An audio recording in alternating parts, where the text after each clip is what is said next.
കർത്താവിൻ്റെ അതിപരിശുദ്ധമായ തിരുനാമം ഇന്നുമെന്നും എന്നേക്കും എല്ലായിടത്തും മഹത്വപ്പെടുമാറാകട്ടെ. ഞങ്ങളെ ശ്രദ്ധിക്കുന്ന ബഹുമാന്യരായ എല്ലാ പ്രിയ സഹോദരങ്ങൾക്കും യേശുക്രിസ്തുവിൻ്റെ പരിശുദ്ധ തിരുനാമത്തിൽ ഹൃദയപൂർവ്വമായ സ്നേഹവന്ദനങ്ങൾ അറിയിക്കുന്നു. റോമാലേഖനം 11-ാമത്തെ അധ്യായമാണല്ലോ നമ്മൾ ചിന്തിച്ചു വരുന്നത്. 11-ാമത്തെ അധ്യായത്തിൽ അതിൻ്റെ 11ഉം 12ഉം വാക്യങ്ങൾ നമ്മൾ കഴിഞ്ഞ ദിവസം ചിന്തിക്കുകയുണ്ടായി. ഇപ്പോൾ ഇവിടെ ഈ ഭാഗത്ത് ഇസ്രായേലിൻ്റെ ഭാവി സംബന്ധമായുള്ള വലിയൊരു ദർശനം പൗലോസിലൂടെ പരിശുദ്ധാത്മാവ് രേഖപ്പെടുത്തിയിരിക്കുകയാണ്. ഇസ്രായേൽ ഇടറിയത് വീഴുവാനല്ല, ഒരു ഉദ്ദേശ്യത്തിനു വേണ്ടി ദൈവം അവരെ ഇടറുവാൻ ഏൽപ്പിച്ചു കൊടുത്തു എന്നേ ഉള്ളൂ.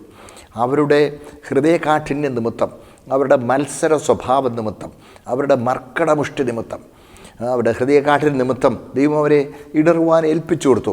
അവരിടറുവാനിടയായപ്പോൾ ജാതികൾ ധാരാളമായി കർത്താവിങ്കിലേക്ക് വരുവാനിടയായി.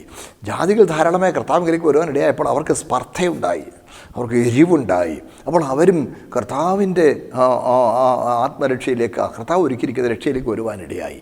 സ്തോത്രം. അങ്ങനെ ഇതര ജാതികൾ കർത്താവിങ്കിലേക്ക് വരുന്നത് കണ്ട് സ്പർദ്ധയുണ്ടായി, അല്ലെങ്കിൽ എരിവുണ്ടായിട്ട് ഇസ്രായേലും ഈ ആത്മരക്ഷയുടെ അനുഭവത്തിലേക്ക് വരുമ്പോൾ സകല വംശങ്ങൾക്കും അത് അനുഗ്രഹത്തിന് ഉപാധിയാകുന്നു. ഇതാണ് പൗലോസ് ഇവിടെ പറഞ്ഞിരിക്കുന്നത്. അവരുടെ നഷ്ടം നമുക്ക് അനുഗ്രഹമായെങ്കിൽ അവരുടെ യഥാസ്ഥാപനം എത്ര അധികമാണ്. സ്തോത്രം. ഏറിയ അനുഗ്രഹങ്ങൾക്ക് അത് ഉപാധിയാകും എന്നാണ് പൗലോസ് ഇവിടെ അർത്ഥമാക്കുന്നത്. പ്രിയപ്പെട്ടവരെ, ഇവിടെ നമ്മൾ നോക്കുമ്പോൾ ഇസ്രായേലിൻ്റെ ഇടർച്ച ജാതികളെ രക്ഷയ്ക്ക് ഒരു ഉപാധിയായി എന്ന് പറയുന്നത് നാം പ്രവൃത്തികളുടെ പുസ്തകത്തിൽ നോക്കുമ്പോൾ അത് വളരെ സ്പഷ്ടമായി നമുക്ക് മനസ്സിലാക്കാനായിട്ട് കഴിയുന്നുണ്ട്. അപ്പോസ്തലരുടെ പുസ്തകത്തിൽ ആദ്യത്തെ ഭാഗം പത്രോസിൻ്റെ സുവിശേഷീകരണ യജ്ഞത്തെ വിശദീകരിക്കുമ്പോൾ, രണ്ടാമത്തെ ഭാഗം നമുക്കറിയാം പൗലോസിൻ്റെ സുവിശേഷ യാത്രയും സുവിശേഷീകരണ യജ്ഞവും സുവിശേഷീകരണ ശുശ്രൂഷയും വളരെ വ്യക്തമാക്കുന്നുണ്ട്. പൗലോസിൻ്റെ സഹയാത്രികരിൽ ഒരാളായിരുന്ന ലൂക്കോസ്, ആ സുവിശേഷകൻ, ലൂക്കോസിൻ്റെ സുവിശേഷം എഴുതിയ ആൾ തന്നെ ആണ് അപ്പോസ്തല പ്രവൃത്തിയും എഴുതിയത്. ലൂക്കോസ് അദ്ദേഹം പൗലോസിൻ്റെ കൂടെ സഹയാത്രികനായി കൂട്ടത്തിലുണ്ടായിരുന്നതുകൊണ്ട് അദ്ദേഹം പരിശുദ്ധാത്മ പ്രേരിതനായി സുവിശേഷീകരണ ശുശ്രൂഷയുടെ വിശദാംശങ്ങൾ എഴുതിയിരിക്കുന്നു. ഈ ലൂക്കോസ് യഹൂദൻ ഇടറിയത് കൊണ്ട് ജാതികൾ സുവിശേഷത്തിൻ്റെ അനുഗ്രഹത്തിൽ കടന്നു വന്നു എന്നുള്ളതിന് കുറഞ്ഞത് 4 സന്ദർഭങ്ങൾ പ്രത്യേകം എടുത്തു പറയുന്നത് നമുക്ക് കാണാനായിട്ട് കഴിയുന്നുണ്ട്. 4 സന്ദർഭത്തിൽ നമ്മൾ ഈ റോമാലേഖനം തന്നെ ചിന്തിച്ചപ്പോൾ, വിശ്വസിക്കുന്ന ഏവനും ആദ്യം യഹൂദനും പിന്നെ യവനനും രക്ഷയ്ക്കായി അത് ദൈവശക്തിയാകുന്നു. ക്രൂശിൻ്റെ വചനം, സുവിശേഷം മീൻസ് ആദ്യം യഹൂദനും പിന്നെ യവനനും. അപ്പോൾ യഹൂദന് എങ്ങനെ അത് മുൻഗണന കിട്ടി? യഹൂദന് മുൻഗണന കിട്ടിയത് അവരുടെ പിതാക്കന്മാരാണ് സത്യദൈവത്തെ കണ്ണടച്ച് വിശ്വസിക്കുകയും തങ്ങളെ തന്നെ സമർപ്പിച്ചു കൊടുക്കുവാനായിട്ട് ഏൽപ്പിക്കപ്പെടുകയും ചെയ്തത്, കർത്താവിനായി ഏൽപ്പിച്ചു കൊടുത്തത്. മാത്രമല്ല ദൈവം ഒരു പ്രത്യേക ഉദ്ദേശ്യത്തോടുകൂടി ഇസ്രായേലിനെ തിരഞ്ഞെടുക്കുകയും ചെയ്തു. അതുകൊണ്ട് അവരുടെ പ്രമാണങ്ങളിൽ, അവരുടെ ന്യായപ്രമാണ പുസ്തകങ്ങളിൽ ദൈവ വെളിപ്പാടുകളുടെ രേഖയും ഭാവിയിൽ സംഭവിക്കാൻ പോകുന്ന ആ ദൈവിക കാര്യപരിപാടിയുടെ പ്രവചനവും വെളിപ്പാടും നമുക്ക് കാണാനായിട്ട് കഴിയുന്നുണ്ട്. അതുകൊണ്ട് തന്നെ ഒരു യഹൂദന് മശിഹ എന്ന നിലയിൽ യേശുക്രിസ്തുവിനെ അംഗീകരിക്കുന്നതിന് കൂടുതൽ എളുപ്പമാണ്. ഇതര ജാതികളിൽ നിന്ന് ഒരുവൻ മശിഹായിൽ വിശ്വസിക്കുന്നതിനേക്കാൾ ഒന്നും കൂടി എളുപ്പമാണ് ഒരു യഹൂദന് കർത്താവിനെ വിശ്വസിക്കുക എന്നുള്ളത്. കുറച്ചുകൂടി എളുപ്പമാണ്. അതുകൊണ്ടാണ് ആദ്യം യഹൂദന് എന്ന് പറഞ്ഞിരിക്കുന്നത് കൊണ്ട് പൗലോസ് തന്നെ തൻ്റെ ശുശ്രൂഷയിൽ ഒരു സ്ഥലത്ത് ചെന്നാൽ ആദ്യം സിനഗോഗിൽ പോകും. ഒരു സ്ഥലത്ത് ചെന്നൊന്ന് പ്രവർത്തനത്തിന് ഒരു തുടക്കം കുറിക്കണ്ടേ? ഒരു തുടക്കം, ഉദാഹരണം പറഞ്ഞാൽ നമ്മൾ ഈ മീൻസ് സുവിശേഷം എത്തിയിട്ടില്ലാത്ത ഒരു പ്രദേശത്ത് പോയി സുവിശേഷം പറയുകയാണെങ്കിൽ, ഞാൻ ഓർക്കുന്നുണ്ട്, ഞാനിവിടെ ഇന്ത്യയിൽ കർത്താവിൻ്റെ ശുശ്രൂഷയിലായിരുന്നു. ഉൾഭാഗങ്ങളിലൊക്കെ ഞങ്ങൾ യാത്ര ചെയ്ത് ചെല്ലുമ്പോൾ ചിലപ്പോൾ ഞങ്ങൾ അവിടെ ഏതെങ്കിലും ഒരു ക്രിസ്ത്യാനിയുണ്ടോ എന്നുള്ളത് ഞങ്ങളുടെ ശ്രദ്ധയിലുണ്ടാകും. ഏതെങ്കിലും ഒരു സർക്കാർ ഓഫീസിൽ ചെന്നാൽ ഒരു ക്രിസ്ത്യൻ നെയിം, ഒരു ക്രിസ്തീയ പേര് കണ്ടാൽ ആ വ്യക്തി ഒന്ന് പരിചയപ്പെട്ടിട്ട് ഞങ്ങൾ സുവിശേഷകന്മാരാണെന്ന് പറയുമ്പോൾ അദ്ദേഹത്തിന് ഒന്നും കൂടി ഒരു മമത തോന്നുകയും അവരോട് ആദ്യം സുവിശേഷം പറയുകയും ചെയ്യും. അവർ പറയും ക്രിസ്തീയ പേരുണ്ടെന്നേ ഉള്ളൂ, രക്ഷിക്കപ്പെട്ടൊന്നും ആയിരിക്കില്ല പലപ്പോഴും. പണ്ട് പുരാതന കാലം മുതലേ പിതാക്കന്മാരൊക്കെ പണ്ട് മിഷണറിമാർ ഇവിടെ വന്നപ്പോൾ പല ഔദാര്യങ്ങൾ മിഷണറിമാരിലൂടെ ലഭിക്കുമെന്നുള്ളത് കൊണ്ട് അവരെ യേശുക്രിസ്തുവിൽ വിശ്വസിച്ച് മുമ്പോട്ട് വരികയും അവരുടെ പേര് ഗുപ്ത ഒക്കെ മാറി മസി എന്ന് പേരാക്കുകയൊക്കെ ചെയ്തെന്ന് മാത്രമേ ഉള്ളൂ. സോളമൻ മസി എന്നൊക്കെ വരുമ്പോൾ സോളമൻ മസി എന്ന് പറയുമ്പോൾ അവന് പേരിനെങ്കിലും ക്രിസ്ത്യാനിയാണ്. അപ്പോൾ പേരിനെങ്കിലും ക്രിസ്ത്യാനിയാണ് എന്നുള്ളത് കൊണ്ട് അവനോടൊന്ന് സുവിശേഷം പറയാനായിട്ട് ഒരു ചെറിയ ഒരു എളുപ്പമുണ്ട് അവിടെ. അങ്ങനെ ചെയ്യുമായിരുന്നു. ഏതാണ്ട് അതുപോലെ തന്നെ പൗലോസ്ലീഹ ഒരു സ്ഥലത്ത് ചെന്നാൽ ആദ്യം അവിടെ യഹൂദന്മാരുടെ സിനഗോഗ് എവിടെ ഉണ്ടെന്ന് നോക്കും. യഹൂദന്മാരുടെ സിനഗോഗ് എവിടെ ഉണ്ടെന്ന് നോക്കിയിട്ട് അവിടെ ചെന്ന് അവരോട് ആദ്യം സുവിശേഷം പറയും. നമ്മൾ അങ്ങനെ ആദ്യ സുവിശേഷം പറയുമ്പോൾ അവർ പലപ്പോഴും അവരെ നിരസിക്കും. ഞങ്ങൾ തന്നെ ഓർക്കുന്നുണ്ട്, നാമധേയ ക്രിസ്ത്യാനിയാണെങ്കിൽ ഇവിടേക്ക് വരുമ്പോൾ രക്ഷയുടെ അനുഭവത്തെക്കുറിച്ച് പ്രസംഗിക്കപ്പെടാത്ത സഭാവിഭാഗങ്ങളിൽ പെടുകയും കർമാചാരങ്ങളാലും കൂതാശകളാലും പാപരിഹാരം പ്രാപിക്കുമെന്ന് വിശ്വസിക്കുകയും ചെയ്യുന്ന സമൂഹങ്ങളിൽ ഉൾപ്പെട്ടവരാണെങ്കിൽ ചിലപ്പോൾ ഞങ്ങൾക്ക് അവർ തന്നെ പേരിന് ക്രിസ്ത്യാനി അവരുടെ ഞങ്ങൾക്ക് സുവിശേഷിക്കേണ്ടത് എഴുതി നിൽക്കുവാൻ ഇടയാകുന്നത് ഞങ്ങൾ ശ്രദ്ധിച്ചിട്ടുണ്ട്. കാരണം നിങ്ങൾ മതം മാറ്റം, ഞങ്ങൾ ഓൾറെഡി ക്രിസ്ത്യാനിയാണ്, ഞങ്ങളെ എന്ത് മാറ്റാമെന്ന് നോക്കണ്ട എന്ന് പറഞ്ഞ് ചൂടായി സംസാരിക്കുകയും ചെയ്തൊക്കെ ഞാൻ ഓർക്കുന്നുണ്ട്. എന്നെ പറഞ്ഞു വരുന്ന നിങ്ങൾക്ക് മനസ്സിലാവുന്നുണ്ടല്ലോ. ഇതുപോലെ ആദ്യം യഹൂദന്മാരുടെ പള്ളി എവിടെ ഉണ്ടെന്നുള്ളത് പോയി പൗലോസ് അന്വേഷിക്കും. അവിടെ ആദ്യം പ്രസംഗിക്കും. അങ്ങനെ പ്രസംഗിക്കുമ്പോൾ അവർ പലപ്പോഴും അവരെതിർക്കുമ്പോൾ ഇതര ജാതികളിലേക്ക് തിരിയുവാൻ അതൊരു ഉപാധിയാകും. അങ്ങനെ ഉള്ള 5 സന്ദർഭങ്ങളെങ്കിലും ലൂക്കോസ് പ്രവൃത്തികളുടെ പുസ്തകത്തിൽ വിശദീകരിക്കുന്നുണ്ട്. ഒന്നാമത്തെ ഒരു സന്ദർഭം നമുക്ക് കാണാൻ കഴിയുന്നത് പ്രവൃത്തികളുടെ പുസ്തകം 13-ാം അധ്യായത്തിൻ്റെ 14-ാം വാക്യവും അതിൻ്റെ 44 മുതൽ 46 വരെയുള്ള വാക്യങ്ങൾ വായിക്കുമ്പോൾ ഒന്നാം മിഷണറി യാത്രയിൽ പൗലോസ് ഇങ്ങനെ പോവുകയാണ്. പിന്നെ ഒന്നാം മിഷണറി യാത്ര പോകുമ്പോൾ പിസിദ്യ ദേശത്തിലെ അന്ത്യോക്യയിൽ പൗലോസ് എത്തി. 13-ാം അധ്യായത്തിൻ്റെ 14-ാമത്തെ വാക്യം നമ്മൾ വായിക്കുമ്പോൾ അവിടെ നമുക്ക് കാണാൻ കഴിയുന്നു പിസിദ്യ ദേശത്തിലെ അന്ത്യോക്യയിലെത്തി പൗലോസും കൂടിയുള്ളവരും. അതിൻ്റെ 13 വരെ വായിക്കുകയാണ്. പൗലോസും കൂടിയുള്ളവരും പാഫോസിൽ നിന്ന് കപ്പൽ നീക്കി പംഫുല്യ ദേശത്തിലെ പെർഗയ്ക്ക് ചെന്നു. അവിടെ വെച്ച് യോഹന്നാൻ അവരെ വിട്ടുപിരിഞ്ഞ് യെരുശലേമിലേക്ക് മടങ്ങിപ്പോയി. അവരോ പെർഗയിൽ നിന്ന് പുറപ്പെട്ട് പിസിദ്യ ദേശത്തിലെ അന്ത്യോക്യയിലെത്തി. ശബത്ത് നാളിൽ പള്ളിയിൽ ചെന്ന് ഇരുന്നു. പള്ളി എന്ന് പറയുന്നത് സിനഗോഗെന്നാണ്, ക്രിസ്ത്യൻ പള്ളിയല്ല, സിനഗോഗിൽ ചെന്ന് ഇരുന്നു. ന്യായപ്രമാണം പ്രവാചക പുസ്തകങ്ങൾ വായിച്ചു തീർന്നപ്പോൾ പള്ളിപ്രമാണികൾ അവരുടെ അടുക്കൽ ആളയച്ചു. സഹോദരന്മാരെ, നിങ്ങൾക്ക് ജനത്തോട് പ്രബോധനം വലുതുമുണ്ടെങ്കിൽ പറവീനെന്ന് പറയിച്ചു. പൗലോസ് എഴുന്നിട്ട് ആംഗ്യം കാട്ടി പറഞ്ഞത് നോക്കണേ. എന്നിട്ട് പൗലോസ് അവരോട് സുവിശേഷം പ്രസംഗിക്കുകയാണ്. എന്നിട്ട് എൻ്റെ 44 മുതൽ 46 വരെ വായിക്കുമ്പോൾ ആ സുവിശേഷീകരണത്തിൻ്റെ അവരിലുണ്ടാക്കിയ ഫലം എന്താണെന്ന് കാണാം. പിറ്റേ ശബത്തിൽ ഏകദേശം പട്ടണം മുഴുവനും ദൈവവചനം കേൾപ്പാൻ വന്നുകൂടി. യഹൂദന്മാരോ പുരുഷാരത്തെ കണ്ട് അസൂയ നിറഞ്ഞവരായി ദൂഷിച്ചുകൊണ്ട് പൗലോസ് സംസാരിക്കുന്നതിന് എതിർ പറഞ്ഞു.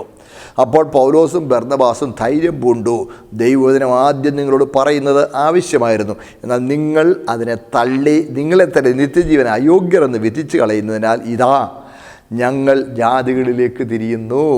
കണ്ടോ, നീ ഭൂമിയുടെ അറ്റത്തോളം രക്ഷയാകേണ്ടതിന് ഞാൻ നിന്നെ ജാതികൾ വെളിച്ചമാക്കി വെച്ചിരിക്കുന്നു എന്ന് കർത്താവ് ഞങ്ങളോട് കൽപ്പിച്ചിട്ടുണ്ട് എന്ന് പറഞ്ഞു. ജാതികൾ ഇത് കേട്ട് സന്തോഷിച്ച് ദൈവവചനത്തെ മഹത്വപ്പെടുത്തി നിത്യജീവനായി നിയമിക്കപ്പെട്ട എല്ലാവരും വിശ്വസിച്ചു.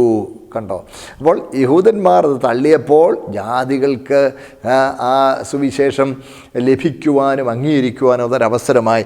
അത് ഒന്നാമതൊരു സന്ദർഭം ലൂക്കോസ് അപ്പോസ്തലരുടെ പുസ്തകത്തിൽ പറയുന്നത്. രണ്ടാമത്തെ സന്ദർഭം അതിൻ്റെ 14-ാം അധ്യായത്തിൽ 1-ാമത്തെ വാക്യത്തിൽ കാണാം. ഇക്കോന്യയിൽ വെച്ച് 14-ാം അധ്യായത്തിന് 1-ാമത്തെ വാക്യത്തിൽ ഇക്കോന്യയിൽ അവർ ഒരുമിച്ച് യഹൂദന്മാരെ പള്ളിയിൽ ചെന്ന് യവന്മാർ വലിയൊരു പുരുഷാരം വിശ്വസിപ്പാൻ തക്കവണ്ണം സംസാരിച്ചു. എന്നാൽ അവരെന്തു പറ്റി? കുറച്ച് കഴിഞ്ഞപ്പോൾ അവർ വലിയ പ്രശ്നമുണ്ടാക്കി. അതുകൊണ്ട് അവരവിടെ നിന്ന് യാത്ര പുറപ്പെട്ടു. ഇതര ജാതികളുടെ അടുത്തേക്ക് അവർ പോവുകയുണ്ടായി. നോക്കണേ, സ്തോത്രം. ജനസമൂഹം ഭിന്നിച്ചു. നിങ്ങൾ 14 അധ്യായം വായിക്കുമ്പോൾ അവിടെ കാണാൻ കഴിയും, ജനസമൂഹം ഭിന്നിച്ചു. ചിലർ അതിൻ്റെ 4-ാം വാക്യത്തിൽ, എന്നാൽ പട്ടണത്തിലെ ജനസമൂഹം ഭിന്നിച്ചു. ചില യഹൂദന്മാരുടെ പക്ഷത്തിലും ചില അപ്പോസ്തലന്മാരുടെ പക്ഷത്തിലുമായി. കണ്ടോ, യഹൂദന്മാരും അപ്പോസ്തലന്മാരും 2 പക്ഷമായി, 2 ഗ്രൂപ്പാകത്തക്കതുപോലെ വലിയ പ്രശ്നമുണ്ടായി. അതുകൊണ്ട് ജാതികളിലേക്ക് അവർ തിരിഞ്ഞു, ജാതികളോട് സുവിശേഷം പറഞ്ഞു. 3-ാമത്തെ കാര്യം, അതിൻ്റെ 18-ാമത്തെ അധ്യായത്തിൻ്റെ 1-ാമത്തെ വാക്യം നമുക്ക് കാണാൻ കഴിയും. പ്രവർത്തന പുസ്തകം 18-ാം അധ്യായം 1-ാമത്തെ വാക്യം. 1-ാമത്തെ വാക്യം വായിക്കുമ്പോൾ, അനന്തരം അവർ അഥേന വിട്ട് കൊരിന്തിൽ ചെന്നു. 3-ാമത്തെ സന്ദർഭം കൊരിന്തിൽ വെച്ചാണ്. യഹൂദന്മാർ എല്ലാവരും റോമാനഗരം വിട്ട് പണിന്ന് തൊട്ട് അവിടെ കാണുന്നുണ്ടല്ലോ. മീൻസ് 5-ാം വാക്യം, ശീലാസും തിമോഥിയോസും മക്കതോനിലും വന്നാറ പൗലോസ് വചനഘോഷത്തിൽ ശുഷ്കാന്തി കൊണ്ട് യേശു തന്നെ ക്രിസ്തുവിനെ യഹൂദന്മാർക്ക് സാക്ഷീകരിച്ചു. കണ്ടോ, ആദ്യം യഹൂദന്മാരോട് അവർ എതിർ പറയുകയും ദുഷിക്കുകയും ചെയ്യാൽ അവർ വസ്ത്രം കുടഞ്ഞു. നിങ്ങളുടെ നാശത്തിൽ നിങ്ങൾ തന്നെ ഉത്തരവാദികൾ. ഞാൻ നിർമ്മലൻ, ഇനിമേൽ ഞാൻ ജാതികളെടുക്കൽ പോകുമെന്ന് അവരോട് പറഞ്ഞു. കണ്ടോ, അവർ മാറിപ്പോവുകയാണ്. ഇതാണ് 18-ാമത്തെ. ഇനി 18-ന്റെ 6 നമ്മൾ വായിക്കുമ്പോൾ അതാണ് നമ്മളിവിടെ കണ്ടത്. നോക്കണേ, അപ്പോൾ യഹൂദന്മാർ തള്ളുമ്പോൾ ജാതികൾക്ക് അതിനവസരമാകുന്നത് നമുക്ക് കാണാൻ കഴിയും. അതാണ്. ഇനി 4-ാമത്തെ സന്ദർഭം, 3-ാമത്തെ മിഷണറി യാത്രയിൽ എഫെസൂസിൽ വെച്ച് ഉണ്ടായ സംഭവമാണ്. 19-ാം അധ്യായത്തിൽ 8ഉം 9ഉം വാക്യം വായിക്കുമ്പോൾ, പിന്നെ അതിന് മേളിൽ നമ്മൾ കാണുമ്പോൾ എഫെസോസിൽ 1-ാം വാക്യം, അപ്പല്ലോസ് കൊരിന്തിലിരിക്കുമ്പോൾ പൗലോസ് ഉൾപ്രദേശങ്ങളിൽ കൂടി സഞ്ചരിച്ച് എഫെസോസിലെത്തി. അപ്പോൾ എഫെസോസിലെ സംഭവമാണ്. 8-ാം വാക്യം, പിന്നെ അവൻ പള്ളിയിൽ ചെന്ന്, എഫെസോസിലെ സിനഗോഗിൽ ചെന്ന് ദൈവരാജ്യത്തെ സമ്മതിപ്പിച്ചും കൊണ്ട് 3 മാസത്തോളം പ്രാഗൽഭ്യത്തോടെ പ്രസംഗിച്ചു. എന്നാൽ ചിലർ കഠിനപ്പെട്ടു, അനുസരിക്കാതെ പുരുഷാരത്തിന് മുമ്പാകെ ഈ മാർഗത്തെ ദുഷിച്ചപ്പോൾ അവൻ അവരെ വിട്ട് ശിഷ്യന്മാരെ വേർതിരിച്ചു. അടുത്ത കണ്ടിലെ, തുറന്നോസിൻ്റെ പാഠശാലയിൽ ദിനം പ്രതി സമ്പാദിച്ചു പോന്നു. സ്തോത്രം. അവിടെ ഒരു പൊതുസ്ഥലം എടുത്തു, ഒരു സെക്യുലർ പ്ലേസ് തിരഞ്ഞെടുത്തു. തുറന്നോസിൻ്റെ പാഠശാല, ഒരു സ്കൂൾ നടത്തിയിരുന്ന ഒരു ബിൽഡിങ് വാടകയ്ക്ക് എടുത്ത് പൗലോസ് അവിടെ ശരിക്കും അങ്ങോട്ട് അവിടെ താമസിച്ചങ്ങ് പ്രസംഗിക്കാൻ തുടങ്ങിയാണ് എഫെസോസിൽ. സ്തോത്രം. അതാണ് 4-ാമത്തെ സന്ദർഭം. ഇനി 5-ാമത്തെ സന്ദർഭം നമുക്ക് കാണാൻ കഴിയുന്നത് പ്രവൃത്തികളുടെ പുസ്തകം 28-ാം അധ്യായത്തിൽ റോമിൽ ചെന്ന് കഴിഞ്ഞപ്പോൾ, 28-ാമത്തെ അധ്യായത്തിൽ അവിടെ നമുക്ക് യഹൂദന്മാർ തള്ളുമ്പോൾ ഇതര ജാതികളിലേക്ക് സുവിശേഷവുമായ അപ്പോസ്തലന്മാർ തിരിയും നമുക്ക് കാണാൻ കഴിയും. 28-ാം അധ്യായത്തിൽ 28, 29 ഞാൻ വായിക്കുകയാണ്. ആകയാൽ ദൈവം തൻ്റെ രക്ഷ തൻ്റെ ഈ രക്ഷ ജാതികൾക്ക് അയച്ചിരിക്കുന്നു, അവർ കേൾക്കും എന്ന് നിങ്ങൾ അറിഞ്ഞുകൊള്ളുവീൻ എന്ന് പറഞ്ഞാൽ, പൗലോസ് ആദ്യം ഇവരോടാണ്, യഹൂദന്മാരോടാണ് സംസാരിക്കുന്നത്. യഹൂദന്മാരെ വിളിച്ചു കൂട്ടി അവരോട് സംസാരിക്കുകയാണ്. അതിൻ്റെ 23-ാമത്തെ വാക്യത്തിൽ, ഒരു ദിവസം നിശ്ചയിച്ചൊരു പലരും അവൻ്റെ പാർപ്പിട തലവെടുക്കൽ വന്നു. അവരോട് അവൻ ദൈവരാജ്യത്തിന് സാക്ഷ്യം പറഞ്ഞു മോശയുടെ ന്യായപ്രമാണവും പ്രവാചക പുസ്തകങ്ങളും ആധാരമാക്കി യേശുവിനെക്കുറിച്ച് അവർക്ക് ബോധം വരുമാറ് രാവിലെ തുടങ്ങി സന്ധ്യ വരെ വിവരിച്ചു. അവൻ പറഞ്ഞത് ചിലർ സമ്മതിച്ചു, ചിലർ വിശ്വസിച്ചില്ല. അവർ തമ്മിൽ യോജിക്കാതെ പിരിഞ്ഞു പോകുമ്പോൾ, യഹൂദന്മാരുടെ കാര്യമാണ് പൗലോസ് ഇത് പറയുക. എന്നിട്ട് പറഞ്ഞു, ഇതാ ഞങ്ങൾ ജാതികളിലേക്ക് തിരിയുന്നു. എന്നിട്ട് 29-ാമത്തെ വാക്യം, അവൻ കൂലിക്ക് വാങ്ങിയ വീട്ടിൽ, എഫെസോസിലാണെങ്കിൽ തുറന്നോസിൻ്റെ പാഠശാല മീൻസ് പ്രസംഗത്തിനൊക്കെ എതിരമാക്കി. ഇവിടെ കൂലിക്ക് വാങ്ങിയ വീട്ടിൽ 2 സംവത്സരം മുഴുവൻ പാർത്തു. തൻ്റെ അടുക്കൽ വരുന്നവരെ ഒക്കെയും, യഹൂദനായാലും യവനായാലും ആരായാലും, കൈക്കൊണ്ട് പൂർണ്ണ പ്രാഗൽഭ്യത്തോടെ വിക്രം കൂടാതെ ദൈവരാജ്യം പ്രസംഗിച്ചും കർത്താവ് യേശു ക്രിസ്തുവിനെക്കുറിച്ച് ഉപദേശിച്ചും പോന്നു. അപ്പോൾ ഇങ്ങനെ 5 സന്ദർഭങ്ങൾ ലൂക്കോസ് അപ്പസ്തോലപ്രവൃത്തികളിൽ യഹൂദന്മാർ സുവിശേഷം തള്ളിയപ്പോൾ ജാതികൾക്ക് സുവിശേഷത്തിൻ്റെ വാതിൽ വിശാലമായി തുറക്കപ്പെട്ടത് പരാമർശിക്കുന്നുണ്ട്. ഇതാണ് ഇവിടെ പൗലോസ്ലീഹ പറയുന്നത്. ഇതെല്ലാം തന്നെ അനുഭവത്തിലുള്ള പൗലോസാണ് റോമാലേഖനത്തിൽ ഇത് പറയുന്നത്. കണ്ടില്ലേ, അവരുടെ ലംഘനം ലോകത്തിൻ്റെ ധനവും അവരുടെ നഷ്ടം ജാതികൾക്ക് സമ്പത്ത് വരുവാൻ കാരണമായെങ്കിൽ അവരുടെ യഥാസ്ഥാനം എത്രയധികം നോക്കണേ, അവർക്ക് സ്പർദ്ധ ജനിപ്പിച്ചു. ഇനി അടുത്തത് കണ്ടില്ലേ, 13-ാമത്തെ വാക്യം, എന്നാൽ ജാതികളായ നിങ്ങളോട് ഞാൻ പറയുന്നത്, ജാതികളുടെ അപ്പസ്തോലനായിരിക്കാൽ ഞാൻ എൻ്റെ സ്വജാതിക്കാർക്ക് വല്ല വിധനെ സ്പർദ്ധ ജനിപ്പിച്ച് അവരിൽ ചില രക്ഷിക്കാമെങ്കിലോ എന്ന് വെച്ച് തന്നെ ഞാൻ എൻ്റെ ശുശ്രൂഷയെ പുകഴ്ത്തുന്നു. അപ്പോൾ നോക്കണേ, ഇവിടെ സ്പർദ്ധ ജനിപ്പിക്കുക എന്ന് പറയുമ്പോഴത്തേന്, അപ്പോൾ പൗലോസ് എന്നെക്കുറിച്ച് പറയുന്നത് താൻ ജാതികളുടെ അപ്പസ്തോലനാണ്.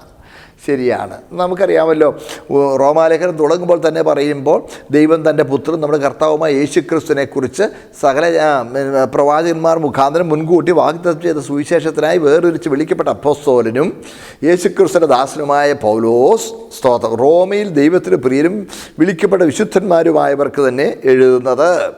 ജഡം നമ്മുടെ പിതാവായ ദൈവത്തിൽ നിന്നും കർത്താവായ യേശുക്രിസ്തുവിൽ നിന്നും കൃപയും സമാധാനം ഉണ്ടാകട്ടെ. ജഡം സംബന്ധിച്ച് ദാവീദിൻ്റെ സന്തതിയിൽ നിന്ന് ജനിക്കിയാൽ, ദാവീദിൻ്റെ വംശാവലിൽ ജനിക്കിയാൽ എന്നാണ് അർത്ഥം.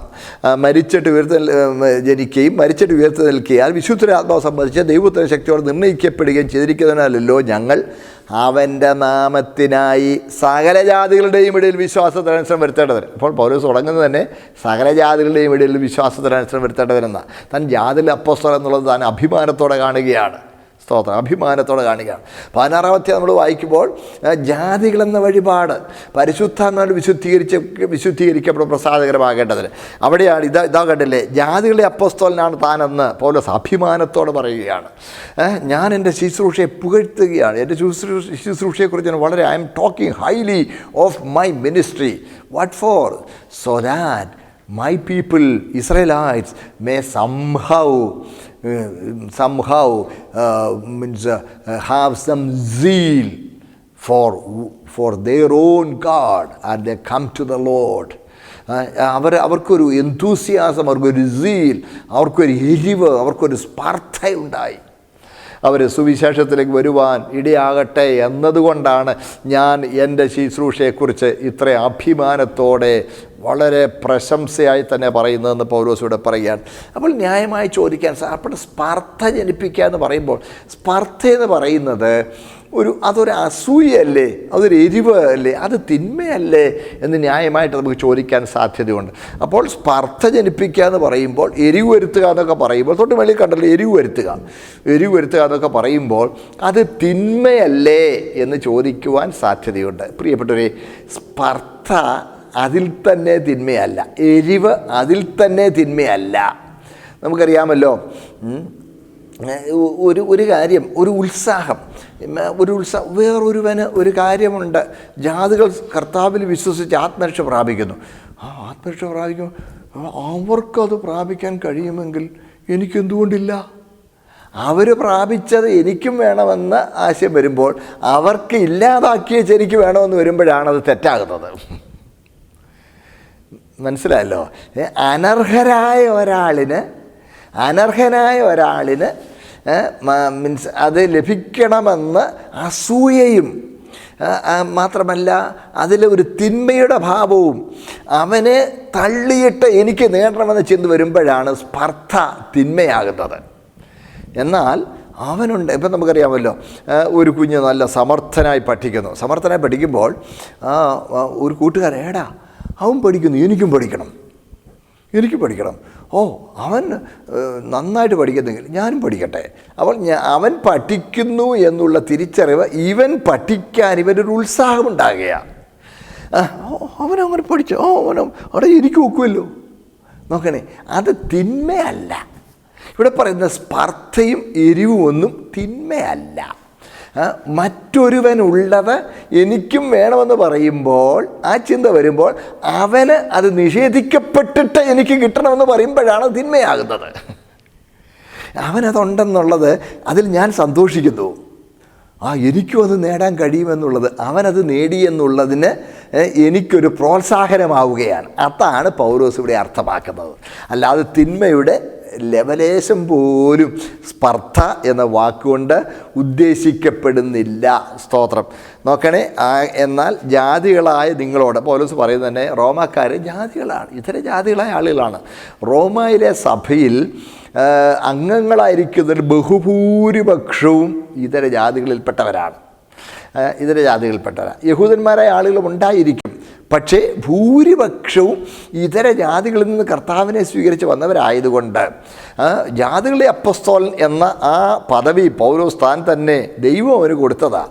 പൗലോസ് തന്നെ പറയുന്നുണ്ട്, നീ ഞാൻ നിന്നെ ദൂരത്തെ ജാതിലെടുക്കലോളം അയക്കും എന്ന് ദൈവം തനിക്ക് ദർശനത്തിൽ വെളിപ്പെട്ട് തന്നെ നിയോഗിക്കുന്നു. സ്തോത്രം. ഈഗോ അപ്പോസ്റ്റലോ, ഞാൻ നിന്നെ അയക്കുന്നു. സ്തോത്രം. ജാതികളുടെ അപ്പോസ്തലനായ ദൈവം തന്നെ നിയമിച്ചതാണ്. I apostle you, I appoint you as apostle. Paulos പറയുന്നുണ്ടത്. സ്തോത്രം. പ്രവർത്തന പുസ്തകത്തിൽ പൗലോസ് അതിനെക്കുറിച്ച് പരാമർശിക്കുന്നുണ്ട്. ഈഗോ അപ്പോസ്റ്റലോ എന്നാണ്. ഞാൻ നിന്നെ ജാതികളുടെ അടുത്തേക്ക് അയക്കുന്നു എന്ന് മലയാളത്തിൽ തർജ്ജമ ചെയ്തിരിക്കുന്നിടത്ത് ഞാൻ നിന്നെ ജാതികളുടെ ഇടയിലേക്ക് അപ്പോസ്തലനായി നിയമിക്കുന്നു എന്ന ആശയമാണ് മൂലഭാഷയിലുള്ളത്, ഗ്രീക്കിലുള്ളത്. സ്തോത്രം. ഞാൻ പറഞ്ഞു വരുമ്പോൾ പൗലോസിന് ആ കാര്യത്തിൽ വളരെ അഭിമാനമുണ്ടായിരുന്നു. സ്തോത്രം. പ്രിയപ്പെട്ടവരെ, ജാതികളുടെ അടുത്തേക്ക്, സ്തോത്രം, മുഖം നോക്കാതെ ജാതികളുടെ അടുത്തേക്ക് അയച്ചു. അവനൊരു യഹൂദനാണ്. അതേസമയം ഇതര ജാതികളിൽ നിന്ന് ആളുകൾ രക്ഷിക്കപ്പെട്ടു വരുന്നു എന്നുള്ളത് താൻ ചില പ്രശംസയായി പറയുമ്പോൾ തൻ്റെ ആളുകൾ ഇത്രയും പേരൊക്കെ മശിഹായിൽ അവകാശം പ്രാപിച്ച് പാപപരിഹാരം പ്രാപിച്ച് നിത്യജീവന് വേണ്ടി ഒരുക്കപ്പെടുന്നെങ്കിൽ അവനത് കഴിയുമെങ്കിൽ ഞങ്ങൾക്ക് എത്രയധികം. ഞങ്ങളുടെ തിരുവെഴുത്തുകളിൽ ഈ മശിഹായെക്കുറിച്ച് പറഞ്ഞിരിക്കുന്നത് അവർ വിശ്വസിക്കുന്നെങ്കിൽ ഞങ്ങൾക്ക് എത്രയധികം വിശ്വസിക്കാൻ കഴിയും. ഞങ്ങളുടെ തിരുവെഴുത്തുകളിൽ വാഗ്ദത്തം ചെയ്യപ്പെട്ട ഈ അനുഗ്രഹങ്ങൾ ഇതര ജാതികൾക്കും അവകാശപ്പെട്ടതാണെന്ന് അവിടെ പറഞ്ഞിരിക്കുമ്പോൾ അവർ അത് അനുഭവിക്കുന്നെങ്കിൽ ഞങ്ങൾക്ക് എത്രയധികം അനുഭവിക്കാൻ കഴിയും. സ്തോത്രം. നോക്കണേ, അത് യഹൂദന്മാർക്ക് ഒരു ഒരു ഒരു ഒരു എരിവ്, ഈ വൈരാഗ്യമെന്ന വാക്ക് തന്നെ ഉണ്ടല്ലോ. ഈ വൈരാഗ്യമെന്ന വാക്ക് അതിനകത്തൊരു ഒരു തിന്മയുടെ ഒരു ചൊവയുണ്ട്. വൈരാഗ്യപ്പെട്ടു, അവൻ എന്നോട് വൈരാഗ്യമെന്ന് ശരിക്കും പറഞ്ഞ ആ വാക്കിൻ്റെ മീൻസ് എറ്റിമോളജിക്കൽ മീനിങ്, അതിനെ വിശകലനം ചെയ്ത് ആ വാക്ക് വന്നത് പരിശോധിച്ചാൽ ഒരു ഉത്സാഹം ഉണ്ടാകുക എന്നേ അർത്ഥമുള്ളൂ. തമിഴ് വരുമ്പോൾ വൈരാഗ്യം എന്ന് പറയുമ്പോൾ ഉത്സാഹം എന്നുള്ള ആശയമേ അതിനകത്ത് വരുന്നുള്ളൂ, അല്ലാതെ തിന്മയുടെ ഭാവം ലേശം പോലുമില്ല. ആട്ടെ, ഞാൻ മുൻപോട്ട് പോകട്ടെ. ഇവിടെ എന്നാൽ ജാതികളായ നിങ്ങളോട് ഞാൻ പറയുന്നത്, ജാതികളുടെ അപ്പോസ്തലനായിരിക്കാൽ ഞാൻ എൻ്റെ സ്വജാതിക്കാർക്ക് വല്ല വിധേനെ സ്പർദ്ധ ജനിപ്പിച്ചു. അപ്പോൾ ജാതികളുടെ അപ്പോസ്തലനായിരിക്കുക എന്ന് പറഞ്ഞാൽ ജാതികൾ മാത്രം രക്ഷിക്കപ്പെടുന്നതിന് അല്ല ഞാൻ ആഗ്രഹിക്കുന്നത്, പിന്നെയോ സ്തോത്രം, എൻ്റെ ജനമായ ഇസ്രായേൽ പോലും രക്ഷിക്കപ്പെടണമെന്ന് ഞാൻ ആഗ്രഹിക്കുന്നു. അതുകൊണ്ട് ഞാൻ ജാതികളുടെ ഇടയിൽ ദൈവം ചെയ്യുന്ന ആ ശുശ്രൂഷയെ സംബന്ധിച്ച് ഞാൻ അഭിമാനത്തോടെ ഉത്സാഹത്തോടെ പറയുക. കാര്യം എന്താ? എൻ്റെ ആളുകൾക്കും ഒരു എരിവുണ്ടായി, ഒരു സ്പർദ്ധയുണ്ടായി. അവർ വചനമനുസരിക്കാൻ ഇടയായിരുന്നെങ്കിൽ എത്ര സന്തോഷമായിരുന്നേനെ. നോക്കണേ, സ്തോത്രം. ഞാൻ എൻ്റെ സ്വജാതിക്കാർക്ക് വല്ല വിധേനയും സ്പർദ്ധ ജനിപ്പിച്ച് അവരെ ചിലരെ രക്ഷിക്കാമെങ്കിലോ എന്ന് വെച്ച് തന്നെ ഞാൻ എൻ്റെ ശുശ്രൂഷയെ പുകഴ്ത്തുന്നു. അടുത്ത കണ്ടില്ലേ, അവരുടെ ഭ്രംശം ലോകത്തിന് നിരപ്പിന് ഹേതുവായി. ഭ്രംശം എന്നാണ് പറയുന്നത്, ഇടറുക എന്നുള്ളത്. ഭ്രംശം, റിഫ്രാക്ഷൻ എന്നേ ഉള്ളൂ, അല്ലാതെ വീഴുകയല്ല. അവരുടെ വീഴ്ച, അവരുടെ നാശം എന്നല്ല, അവരുടെ ഭ്രംശം എന്നാണ് പറയുന്നത്. റിഫ്രാക്ഷൻ എന്ന് പറയാം. ഒരു ചെറിയ സ്ഖലിതം എന്നൊക്കെ പറയത്തില്ലേ, സ്ഖലിതം, ഒരു ചെറിയ ഒരു ഇടർച്ച, നേരെ പോയി ഒന്ന് വേർവ് ചെയ്തു പോയി, അത്രയേ ഉള്ളൂ. ഒന്ന് വേർവ് ചെയ്ത് പോയപ്പോൾ മറിഞ്ഞു പോയില്ല. സ്തോത്രം. വണ്ടി ഒന്ന് പാളി, പക്ഷേ മറിഞ്ഞില്ല, നേരെ തന്നെ പോവുകയാണ്. ഒന്ന് സ്കിഡ് ചെയ്തു, പക്ഷേ വീണില്ല. അതാണ് അവരുടെ ഭ്രംശം. ലോകത്തിൻ്റെ നിരപ്പിന് ഹേതുവായി. ലോകത്തിൻ്റെ നിരപ്പിനെന്ന് പറഞ്ഞാൽ ഇതര ജാതികളിൽപ്പെട്ടവർ ദൈവത്തോട് നിരപ്പ് പ്രാപിക്കുന്നതിന്. ഹല്ലേലൂയ. അതാണ് 5-ാം അധ്യായത്തിൽ തന്നെ പൗലോസ് പറയുന്നത്, നമ്മൾ ശ്രദ്ധിച്ചതാണല്ലോ. വിശ്വാസത്താൽ നീതീകരിക്കപ്പെട്ടിട്ട് നമ്മുടെ കർത്താവായ യേശു ക്രിസ്തു മുഖാന്തരം നമുക്ക് ദൈവത്തോട് സമാധാനമുണ്ട്. സ്തോത്രം. കൊരിന്ത്യർക്കെഴുതിയ 2-ാം ലേഖനം 5-ാം അധ്യായത്തിൽ നിരപ്പിൻ്റെ വചനമെന്നാണ് പൗലോസ് പറഞ്ഞിരിക്കുന്നത്. നിരക്കുക, ദൈവത്തോട് നിരന്നുകൊള്ളുവീൻ. സ്തോത്രം. എന്ന് ഞങ്ങളിലൂടെ ദൈവം നിങ്ങളെ പ്രബോധിപ്പിക്കുകയാണെന്നാണ് പറയുന്നത്. ദൈവത്തോട് ഇപ്പം നിരപ്പിന് ഹേതുവായി ലോകം മുഴുവൻ, സ്തോത്രം, കർത്താവിലുള്ള വിശ്വാസത്താൽ ദൈവത്തോട് നിരപ്പ് പ്രാപിക്കുന്നതിന്, ദൈവത്തോട് സ്വൈര്യതയിലാകുന്നതിന്, ദൈവത്തോട് സമാധാനത്തിലാകുന്നതിന്, സ്തോത്രം, അത് ഉപാധിയായി യഹൂദന്മാർ അവരെ ഇടറിയത്, അവരുടെ ഭ്രംശം. നോക്കണേ, അത് ജാതികൾക്ക് വലിയൊരു അവസരമായി. സ്തോത്രം. ഞാൻ എൻ്റെ സ്വജാതിക്കാർക്ക് വല്ല വിധേന സ്പർദ്ധ ജനിപ്പിച്ച് അവരെ ചില രക്ഷിക്കാമെങ്കിലോ എന്ന് വെച്ച് തന്നെ ഞാൻ എൻ്റെ ശുശ്രൂഷയെ പുകഴ്ത്തുന്നു. ഓരോ ജാതികൾ കൂട്ടത്തോടെ രക്ഷിക്കപ്പെടുന്നതിനെക്കുറിച്ച് വലിയ അഭിമാനത്തോടെ പറയുമ്പോൾ യഹൂദന്മാർക്ക് സ്പർദ്ധയുണ്ടായി, ഒരു എരിവുണ്ടായി. അവർ രക്ഷിക്കപ്പെടുവാൻ ഇതിടയാകുമെങ്കിൽ അതെത്ര സന്തോഷമാണ്. അവിടെ ഭ്രംശം ലോകത്തിൻ്റെ നിരപ്പിന് ഹേതുവായി. എൻ്റെ പൊന്നു സഹോദരങ്ങളെ, ഇവിടെ ലോകത്തിൻ്റെ നിരപ്പിന് ഹേതുവായി എന്ന് പറഞ്ഞാൽ ഈ സകല വംശങ്ങളും ഏകോദര സഹോദരങ്ങളെപ്പോലെ ഒരുമിച്ച് കഴിയുന്ന സ്തോത്രം ഒരു ഒരു ഒരു ഒരു ഒരു ഒരു ഒരു ഒരു ദൈവിക ചിന്ത ബൈബിളിൽ മാത്രമേ നമ്മൾ കാണുന്നുള്ളൂ. കാരണം ഗുണകരമായ സംസ്കാരത്തിൻ്റെ നല്ല വശങ്ങളൊന്നും ഉപേക്ഷിക്കാതെ തന്നെ ഒരുവന് യേശുക്രിസ്തുവിൽ വിശ്വസിച്ചുകൊണ്ട് നിത്യജീവന് വേണ്ടി ഒരുങ്ങുവാൻ കഴിയും. ഞാൻ പറയും, നിങ്ങൾക്ക് മനസ്സിലാവുന്ന വിശ്വസിക്കട്ടെ. എന്നൊക്കെ ലോകത്തുള്ള മറ്റ് പല മതങ്ങൾ ആ മതത്തിലേക്ക് ഒരുവൻ മതം മാറുന്നെങ്കിൽ അവൻ്റെ ജീവിതചര്യ മുഴുവനും വ്യത്യാസപ്പെടണം. ചിലപ്പോഴൊക്കെ അവൻ്റെ പേര് മാറണം, അവൻ്റെ വേഷം മാറണം, അവൻ്റെ ബന്ധങ്ങൾക്ക് വ്യത്യാസം വരണം. എല്ലാം സർവത്ര മാറി മീൻസ് ഒരു വേർതിരിക്കപ്പെട്ട ഒരു പ്രത്യേക ഒരു അവസ്ഥയിലേക്കാകണം.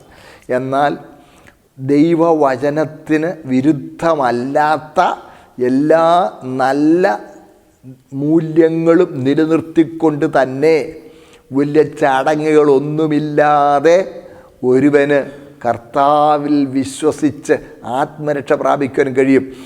ഒരർത്ഥത്തിൽ പറഞ്ഞാൽ ക്രൂശ് അനേക ജാതികളെ ഒരുമിപ്പിക്കുകയാണ്. ലോകത്തിൻ്റെ നിരപ്പെന്ന് പറയുമ്പോൾ ദൈവത്തോട് നിരക്കുക എന്നുള്ളതുപോലെ തന്നെ മനുഷ്യ സമൂഹം മുഴുവൻ ക്രിസ്തുവിൽ ഒരുമിക്കുന്നവരാണ്. അതാണ് സ്തോത്രം. സകലവും ക്രിസ്തുവിൽ ഒന്നായി ചേരുക എന്ന കാലസമ്പൂർണ്ണതയുടെ വ്യവസ്ഥ എന്നാണല്ലോ തിരുവെഴുത്ത് പറയുന്നത്.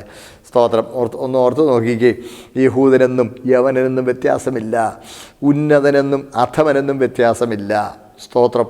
എല്ലാവർക്കും പ്രിയപ്പെട്ടവരെ, യഥാർത്ഥത്തിൽ വീണ്ടും ജന്മം പ്രാപിച്ച ഒരു ദൈവ പൈതൽ, സ്തോത്രം, യഥാർത്ഥത്തിൽ കർത്താവിലൊരു പുതിയ സൃഷ്ടിയായി തീർന്ന ഒരു ദൈവ പൈതൽ പിന്നെ ഒരിക്കലും അവൻ്റെ വംശീയ മേന്മയെക്കുറിച്ച് ഊറ്റം കൊള്ളുന്നവനായിരിക്കയില്ല.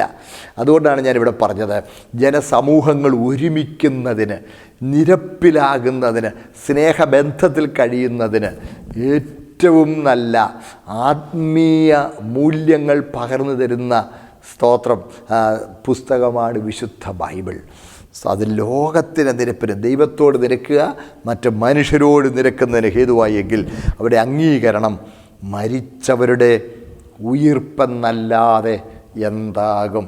അവിടെ അംഗീകരണം ആ ഭാഗത്ത് അല്പം വിശദമായി നമുക്ക് ചിന്തിക്കുവാനുണ്ട്. അവരുടെ അംഗീകരണം അവരെന്ന് പറഞ്ഞാൽ യഹൂദന്മാരുടെ അംഗീകരണം. അപ്പം ഈ അംഗീകരണമെന്ന് പറയുന്നത് അതിൻ്റെ കർത്താവ് ആരാണ്? എൻ്റെ കർത്താവ് എന്ന് പറയുന്നത് അതിൻ്റെ സബ്ജക്റ്റ് എന്താണ്? ആരാണ് അംഗീകരിക്കുന്നത്? മീൻസ് അത് നമുക്ക് വിശദമായിട്ട് ചിന്തിക്കുവാൻ ആവശ്യമുള്ളതാണ്. സമയം പോയതുകൊണ്ട് ഞാൻ ഇന്ന് എൻ്റെ വാക്കുകൾ ഇവിടെ ഉപസംഹരിക്കട്ടെ. സ്തോത്രം. പ്രിയ ദൈവമക്കളെ, സുവിശേഷത്തിന് സാർവലൗകിക സ്വഭാവമാണ് പൗലോസ് ഇവിടെ ഉദ്ദേശിക്കുന്നത്. സാർവലൗകിക സ്വഭാവം. യഹൂദനെന്നും യവനെന്നും വ്യത്യാസമില്ല. സ്തോത്രം. ഉന്നതനെന്നും കുബേരനെന്നും കുചേലനെന്നും വ്യത്യാസമില്ല. സ്ത്രീയെന്നും പുരുഷനെന്നും വ്യത്യാസമില്ല. മുതലാളിയെന്നും തൊഴിലാളിയെന്നും വ്യത്യാസമില്ല. സ്തോത്രം. കറുത്തവനെന്നും വെളുത്തവനെന്നും വ്യത്യാസമില്ല. സ്തോത്രം. എല്ലാവരും സാഹോദര്യ ബന്ധത്തിൽ സത്യദൈവത്തിൻ്റെ മക്കളെന്നുള്ള നിലയിൽ, സ്തോത്രം, സാഹോദര്യ ബന്ധത്തിൽ കഴിയുവാൻ, സ്തോത്രം, ഉതകുന്ന സന്ദേശമാണ് സുവിശേഷം. സ്തോത്രം. പ്രിയപ്പെട്ടവരെ, അതുകൊണ്ട് ദൈവത്തോട് നിരക്കുവാനും പരസ്പരം നിരന്നുകൊള്ളുവാനും, സ്തോത്രം, ദൈവം ഒരുക്കിയിരിക്കുന്ന നിത്യജീവൻ പ്രാപിക്കുവാൻ, പാപപരിഹാരം പ്രാപിക്കുവാൻ, ആളിന് രൂപാന്തരം വരുവാൻ, ഒരു പുതിയ സൃഷ്ടിയെപ്പോലെ തീരുവാൻ ദൈവം ഒരുക്കിയിരിക്കുന്ന, സ്തോത്രം, ഈ സദ്വർത്തമാനം, സുവിശേഷം, ഗുഡ് ന്യൂസ്, സ്തോത്രം, അത് ലോകത്തിന് പ്രത്യാശ കേന്ദ്രമാണ്. സ്തോത്രം. ചിന്നിച്ചിതറി പരസ്പരം പോരടിച്ചുകൊണ്ടിരിക്കുന്ന ജനസമൂഹങ്ങൾക്ക്, സ്തോത്രം, ദൈവ മുമ്പിൽ ഏകോപിപ്പിക്കപ്പെട്ട്, സ്തോത്രം, നിത്യജീവനായി ഒരുങ്ങുവാൻ സുവിശേഷം ഉപാധിയാകുന്നു. സ്തോത്രം. ഞങ്ങളുടെ സഹോദരങ്ങളിൽ ആരെങ്കിലും ആ സുവിശേഷത്തിൻ്റെ സത്യ പ്രകാശത്തിലേക്ക്, ബോധ്യത്തിലേക്ക്, സമർപ്പണത്തിലേക്ക് വരാത്തവരുണ്ടെങ്കിൽ ഞങ്ങൾ സ്നേഹത്തോടെ നിങ്ങളെ അതിനായി ആഹ്വാനം ചെയ്യുന്നു. ദൈവം നമ്മെ അനുഗ്രഹിക്കട്ടെ.